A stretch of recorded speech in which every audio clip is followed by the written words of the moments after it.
Some changes are coming to Warzone that are long overdue, or at least that's how I see it. Now, we don't know if it'll be in Season 2, Season 2 Reloaded, or Season 3, but we do know a pair of incredibly important changes are coming to the gameplay experience, and today, we're breaking those down, so as we go along, drop your thoughts down below. If you enjoyed the video, you find it at all insightful, do me a favor and drop a like on it, and consider subscribing for more Modern Warfare 3, Warzone, and other FPS content here on the channel. I'd love to have you. Finally, check out my friends over at Gamer Advantage for 10% off your order with code ESPRESSO, but more on them in a bit. So to start, we probably wouldn't have heard about these features and changes just yet, but as we know, Season 1 Reloaded kind of full-on broke Warzone and many of the subsidiary pieces of Modern Warfare.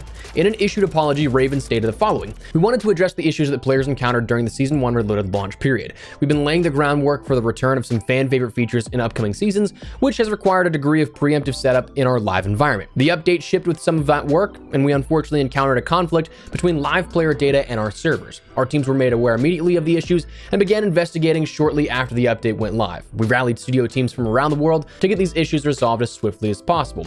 We as devs love this game and apologize for the disruption that resulted from these events. Please note that we hold ourselves to a high standard, and yesterday's issues did not align with that. With that said, we're also very excited for what's ahead and looking forward to bringing the best we can to Warzone." So first, it was definitely nice to see acknowledgement of problems and accountability for them, along with transparency on issues. Still absolutely can be better, for sure, but as we've said before, following a year of radio silence, it's definitely nice to see. But with that, Raven wanted to kind of extend the olive branch and give a bit of good faith reveals for the kind of things that we would be seeing coming to the game, that at the time may have actually broken them. The first of which was mentioned. So anyway, what are some of the features we're preparing for well ahead of time, you ask? With a picture of Rebirth Island's comms tower and a perk package with the Warzone Specialist logo on it.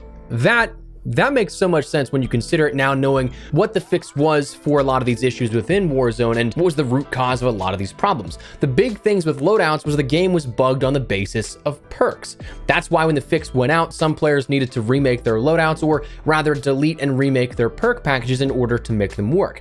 The perks are what broke a lot of the underlying structure of the game's gameplay loop. And with the acknowledgement of Specialist bonus coming and being worked on, that makes a ton of sense to me, because you're trying to fit the entire Specialist ability of most of, if not every perk, depending on how they decide to work it, into one perk package, a subset of data that only allows for 4 perks at a time.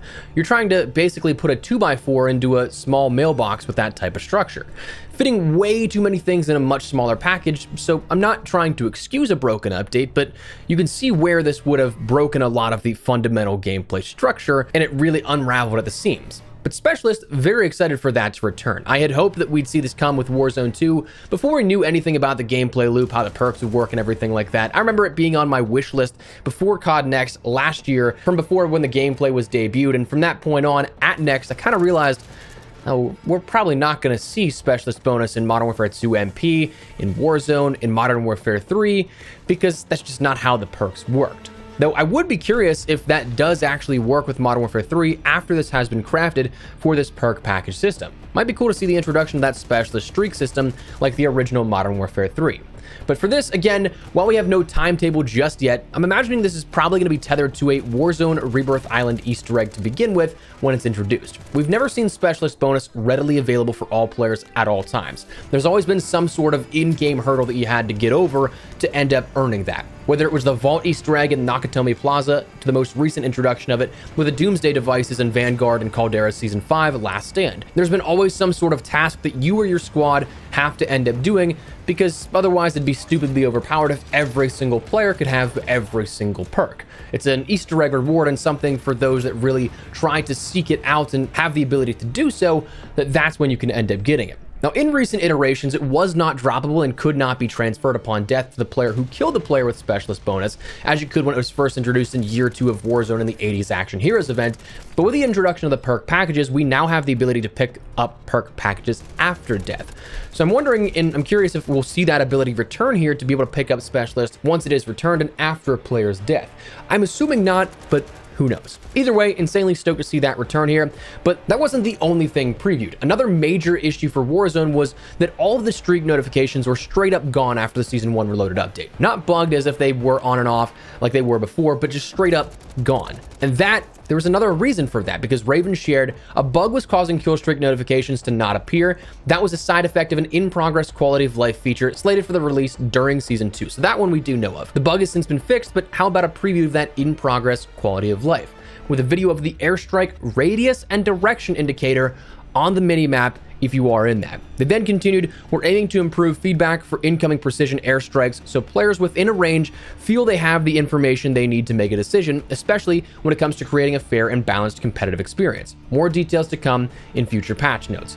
So that's absolutely something that I love. I wanted this for years. I said this all the way back since I think like season 3 of Modern Warfare 2019, just like a month or two after the launch of Warzone as a whole. It really never made a whole ton of sense to me that these aerial kill streaks acted so differently. You had a cluster strike that would show you the radius of each mortar shell, albeit often not super accurate, especially in the beginning of Warzone, but then things like precision airstrikes, which were much more deadly, you had no indication as to where that would be landing. And now that's finally taken care of. And again, all for that. Now, for the future here, it will be something that there's going to be some caveats with. You won't see this from afar. Like if you end up pulling up the TAC map, you're not going to see somebody 3 grid spaces over seeing an airstrike come in, but it will only appear if you're in that range of the strafing runs. So the big concern before this was clarified is that you'd see a lack of sort of use of PAs for things like predictive strikes. That's a big thing in a sort of competitive scenario. If you know a team is going to be rotating, say you have them pinned on the edge of gas and they have to move, you can PA that area where they're going to run out of a building or something and pick them off as they're running out. Use it as a way to get those picks, but also reposition for yourself. The worry was that these types of plays would then become obsolete or impossible, but that would not be the case, as players would not be able to see that until they were in the range of that strike, which in that case would also be too late. You're running into it and just getting picked off at that point. So that's the nice part about that. And while those are the previewed changes of the gameplay for Warzone, and very big ones, but also really good ones, I think, I also can't help but also dwell on the idea of, well, maybe Rebirth actually might be launching ahead of schedule, and Fortune's Keep may be pushed back a little bit here because, well, why would they preview Specialist Bonus on Rebirth Island if that was not the first map that would be coming of the two? Would seem odd to show something likely in the near future on the timeline of things, but on a map that wouldn't be there until late spring, early summer, midsummer at the latest, maybe. I mean, right? That wouldn't really make a whole ton of sense to me. So I wonder if we'll be seeing that fan favorite return sooner rather than later. But all speculation, all guesswork. But that is where we're going to wrap it up. 2 very big and very important changes coming to Warzone here in Season 2 and beyond. So that said, that's where we're going to wrap it up. Before we do, though, make sure you check out my friends over at Gamer Advantage for what I firmly believe are the best blue light glasses on the market. I've worked with these guys for nearly 3 years now and cannot recommend them enough. So they're the most lightweight, comfortable, and durable frames out there that I've used, and I definitely think that they've helped my daily productivity. Now, full transparency, yes, they are a bit of an investment, but I definitely think that your vision is worth investing into, especially if you're like me and looking at a monitor, phone, or gaming for a good chunk of the day. So if you guys would like to learn more, at the very least, I'd recommend checking out their website, where they can better break down the science and all the specifics way better than I could. What I can personally say from experience is that I would highly recommend them. So if you guys want to learn more, check the link in the description below. And if you'd like to pick something up for yourself, use code Espresso to get 10% off your entire order.